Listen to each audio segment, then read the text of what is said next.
എടാ നിനക്കൊരു കാര്യം അറിയാമോ? അല്ലെങ്കിൽ വിട്ടേക്ക്, നിന്നോട് പറഞ്ഞിട്ട് കാര്യമില്ല. ഷിക്കമാരു എന്നാരാ എന്നും പരാതി പറഞ്ഞ് ഒന്നും ചെയ്യാതെ നടക്കുന്നവൻ, ഈ അക്കാഡമിയിലെ ഏറ്റവും വലിയ മടിയൻ.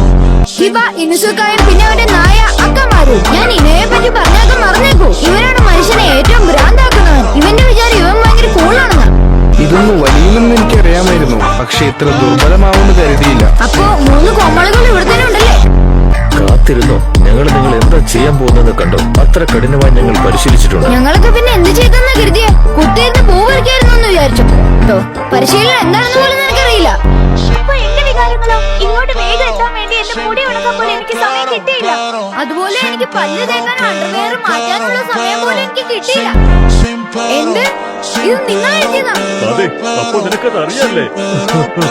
ഞാൻ ഇത്ര പ്രശസ്തനായിട്ട് ഒരു പേപ്പറിൽ പോലും അത് വന്നില്ലല്ലോ. ഈ വൃത്തിയുടെ സാധനം നോവലാണെന്നാണ് പറയുന്നത്. എന്നോട് ക്ഷമിക്കൂ, പക്ഷെ എത്ര സുന്ദരവും ലളിതവും ലോലവുമാണ് നിന്റെ ഈ കൈകൾ. നിന്റെ കൈകൾ കാണാൻ ശരിക്കും നല്ല ഭംഗിയുണ്ട്. എങ്ങനെ ഇത്ര സോഫ്റ്റ് ആയിരിക്കുന്നേ? നാണം കെട്ട ചെകുത്താടി. മൃദുലമായ കൈക്ക് ഇത്രയും ചൂടോ? അവരെന്തുകൊണ്ടാണ് നിങ്ങളെ പിടിച്ച് കെട്ടിയിടാത്തത്? നിങ്ങളൊരു ഭ്രാന്തനാ.